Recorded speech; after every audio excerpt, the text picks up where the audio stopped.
Hi, it's Nick Astor with TriplePundit.com here at the 2014 South by Southwest Eco Conference in Austin, Texas. I'm here with Paul Dillinger. He is the VP of Product Design and Innovation at Levi Strauss and Company, someone we've had a few conversations with in the past.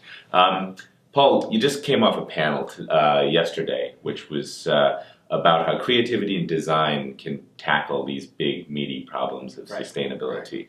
Right. To me, well, shouldn't that be obvious, right? Well, yes, it should be obvious. Well, I think it should be obvious. But one thing we know about the big problems is the biggest challenge in tackling them is first knowing about them. And so we often get really focused on discovering the problem, quantifying the problem, the metrics around the problem. And once you actually define the scope of the problem, they're often so daunting, systemically challenging, systemically complex, that finding that solution takes this big committee or Herculean effort by a large group of people, and sometimes the real solution is going to be found in the sort of creative unknown. It's going to sometimes take a designer who might choose to be ignorant or choose to simply ignore a lot of the complexity or a lot of the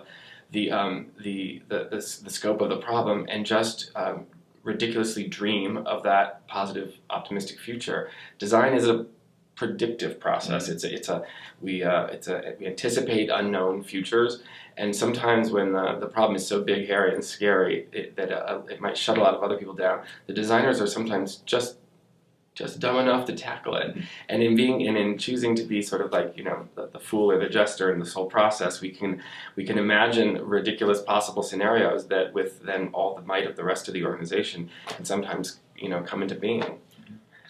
Okay, and how about we actually go about making that happen? I mean, is it simple as saying, "Hey, designers, here's the situation.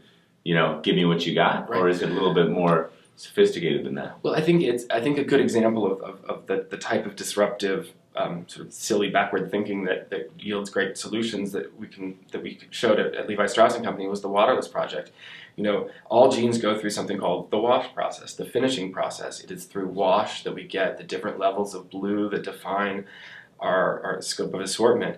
So every jean has a special wash. We have wash development specialists. We have whole facilities that just focus on wash. Mm-hmm. Presumptive in the word wash is the use of water, but we know water is a resource that's dwindling. It's not something we have enough of. Fresh water is required to wash the jeans.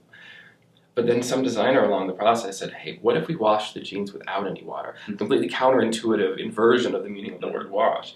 And the net result, 3.5-4 years on, is over 800 million liters of fresh water have been saved by going after refining our process, is taking out the fundamental material, the fundamental resource, water, from the equation, saying what can we do with less or no water. Mm-hmm. And just that silly inversion of the meaning of the word that was the product of a design discussion has yielded, through the expertise of all the technical experts and the factories experts, all the finishing experts, kind of trying to pause and reimagine what that word means, along with that designer who was the impetus for that project. We've made great savings and great progress in lowering our water footprint. It's great, and obviously the more we go through that exercise and come up with other creative ideas, hopefully the more easy, not necessarily easy, but the more frequently we can come up with solutions like that. Is there anything else that you guys are working on, or other things that you've been impressed by recently that show that kind of, creative, even counterintuitive type of solution that has really led to something meaningful? Well, I think there are a lot of different projects that we have in place. One of them is our Improving Workers' Wellbeing program. The traditional relationship between a company like mine and one of our suppliers is we purchase a garment that they make, and then we sell it on. And the transactional relationship has been fairly narrowly defined.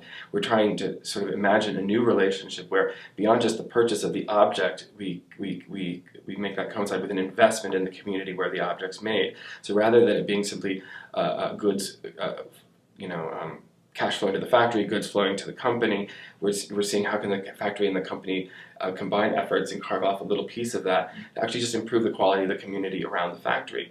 And that's sort of a revolutionary new idea that seems that it's simply based on fairness. It wasn't necessarily a design idea, but it's one that design has started to coalesce our efforts around.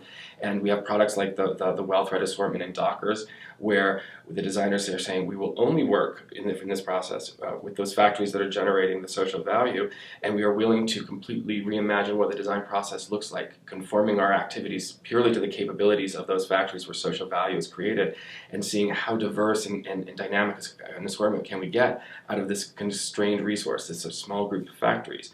And then when we take the waterless process and layer it on top of that, and a values-guided material sourcing strategy, and designing for longevity and designing for less impact, and create a whole full system of sort of disruptive new design ideas, we ended up with a suite of attributes that allow us to create product that we're really proud of, that will last, and that we know has been restorative to the environment and restorative to the communities where we make it.